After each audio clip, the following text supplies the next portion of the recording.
ધોરણ 12 આંકડાશાસ્ત્ર એમાં સામાયિક શ્રેણી આપણું ચેપ્ટર છે, ચેપ્ટર નંબર 4 અને સ્વાધ્યાય 4.3 જોવાના છે. અને બોર્ડની પરીક્ષા હોય કે પ્રથમ પરીક્ષા હોય કે પછી બીજી પરીક્ષા હોય, 5 માર્ક્સનો દાખલો તમને પૂછાવાનો છે, ફરજિયાત છે. એટલે ખાસ ધ્યાન આપજો, આ દાખલો આપણને પરીક્ષામાં પૂછાશે.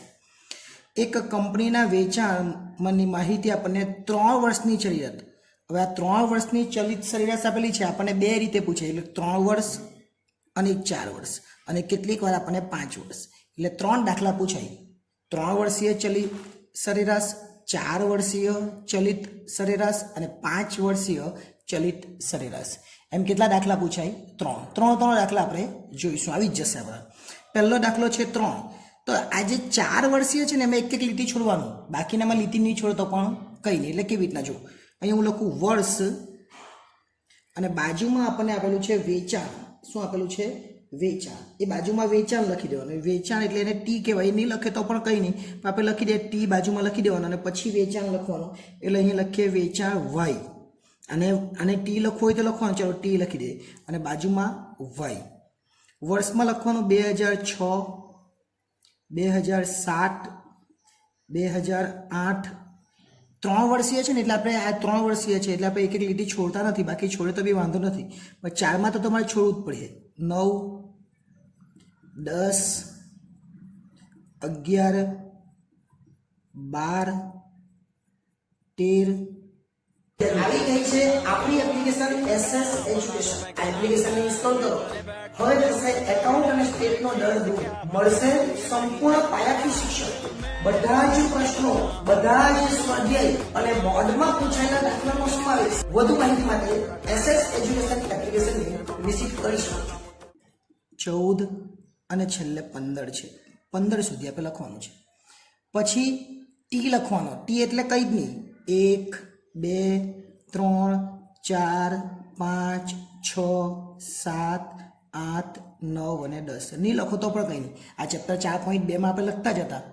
ઓકે, ચાલો. ત્યાર પછી આપણને આપેલું છે વેચાણ, એને આપણે વાય લખ્યું છે. એટલે 3, 4, 8, 6, 7, 11, 9, ત્યાર પછી 10, 14 અને 12. આ એક જ પેજમાં તમને દેખાઈ જાય એટલે આપણે લીટી નથી છોડેલી, બાકી આમાં લીટી છોડે તો પણ સારું દેખાય. ચલો હવે શું કરવાનું? આપણને 3 વર્ષીય કીધું. 3 વર્ષીય એટલે પહેલી 3 વર્ષનો સરવાળો કરવાનો અને લખવાનું વચ્ચેવાળામાં. વચ્ચેવાળું એટલે કયું? 2007. એટલે આપણે શું લખવાનું? 3 વર્ષીય ચલિત સરવાળો એ લખવાનું. 3 વર્ષીય ચલિત સરવાળો આવું લખવાનું. અને લખવાનું કયામાં? તો વચ્ચેવાળામાં. એટલે 3 + 4 + 8 આવું લખવાનું. એટલે 15 થાય. અને ની સમજ પડે તો 3 વાળું હોય તો પહેલામાં અને છેલ્લામાં ડેશ પાડી દેવાનું. 3 વાળું હોય તો શું કરવાનું? પહેલામાં અને છેલ્લામાં ડેશ. હવે શું કરવાનું? આગળનો એક આંકડો કરવાનો અને પાછળનો એક આંકડો ઉમેરવાનો. અને ની સમજણ પડે એક આંકડો છોડી દો. જો 3, 4 ને 8 છે ને, હવે 4, 8, 6 એટલે 4, 8, 6. 4 ને 8 12, 12 ને 6 18. હવે શું કરવાનું? 4 ને કાઢી નાખવાનું. એટલે 8, 6, 7. જેમાં લખે તે વચ્ચે આવવો જોઈએ. આમાં 4માં લખ્યું તો 4 વચ્ચે, 8માં લખ્યું તો 8 વચ્ચે, 6માં લખ્યું તો 6 વચ્ચે આવવો જોઈએ. એટલે 8, 6, 7. એની ઉપરનો એક આંકડો લેવાનો. 8, 6, 7. 8 ને 14 ને 7 21. આની ઉપરનો એક આંકડો એટલે 6, 6, 7, 11. 6 ને 7 13 ને 11 24. બહુ ઇઝી છે. આની ઉપરનો આંકડો 7 એટલે 7, 11 અને એની નીચેનો આંકડો એટલે 9. 7 ને 11 18, 18 ને 9 કેટલા થાય? 27. અહીંયા દાખલો પૂરો થઈ એક જ પેજમાં. એટલે ધ્યાન આપજો, ખાલી કંઈ કરવાનું નથી. 11, 9, 10. 11, 9, 10. 11, 9, 20, 20 ને 10 30. ઉપર 9 છે એટલે 9, 10, 14. 9 ને 19, 19 ને 4 23, 23 ને 10 33. અને અહીંયા 10, 14 અને છેલ્લે 12. 10 ને 14 એટલે 24, 24 ને 12, 24 ને 12 એટલે કેટલા થાય? 36. બસ આ રીતે કરી દેવાનું. એટલે આ રીતે કરે તો એકદમ દાખલો ઇઝી અને એકદમ સરળ રીતે થઈ જાય. બીજી કોઈ રીત વાપર, નવરીતમાં ગમે તેવી રીતો આપેલી હશે બીજી બધી, તમારે કંઈ જ નહીં કરવાનું. આ છેલ્લામાં કેમ નહીં લખવાનું કે છેલ્લાની નીચે આ છેલ્લું વચ્ચે આવું છે, 12 વચ્ચે આવું છે, પણ એની નીચેવાળો આંકડો નથી આપણી પાસે. એટલે 3 હોય તો ઉપર ને નીચે આપણે ડેશ પાડી દેવાનું.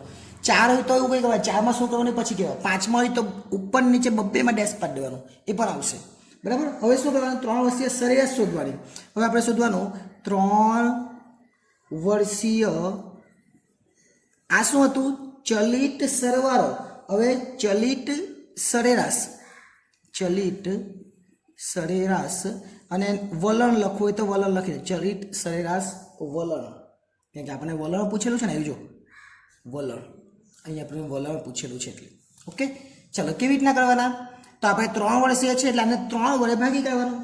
એટલે પહેલામાં તો ડેશ ને છેલ્લામાં પણ ડેશ આપણે વાત કરીએ પ્રમાણે. તો પછી 15 ભાગ્યા 3 એટલે પહેલામાં કેટલો જવાબ આવે? 5. બીજામાં 18 ભાગ્યા 3 એટલે કેટલો જવાબ આવે? 6. 21 ભાગ્યા 3 એટલે જવાબ આવે 7. 24 ભાગ્યા 3 એટલે જવાબ આવે 8. આ 27 છે એના ભાગ્યા 3 એટલે 9. 30 ભાગ્યા 3 એટલે 10. જો અહીં એક એક લીટી છોડીએ તો કામ લાગે. પાછા કેવું એક પેજમાં મારે આટલામાં તમને દેખાઈ જાય એવું કરવાનું હતું, એટલે મેં લીટી છોડી નથી. 33 ભાગ્યા 3 એટલે 11 અને 36 ભાગ્યા 3 એટલે 12. બસ દાખલો પૂરો થઈ ગયો. એટલે આ રીતે આપણે દાખલાની શરૂઆત કરવાની અને દાખલો પૂરો કરવાનો. આ કયો હતો? 3 વર્ષીય ચલિત વાળો હતો. બીજો એક આવશે 4 વાળો અને છેલ્લે એક આવશે 5 વાળો. 3 અને 5 બહુ સરળ છે, પણ 4ની અંદર થોડુંક વિચારવું પડે છે. એ દાખલો આવશે ત્યારે આપણે જોઈશું. આભાર.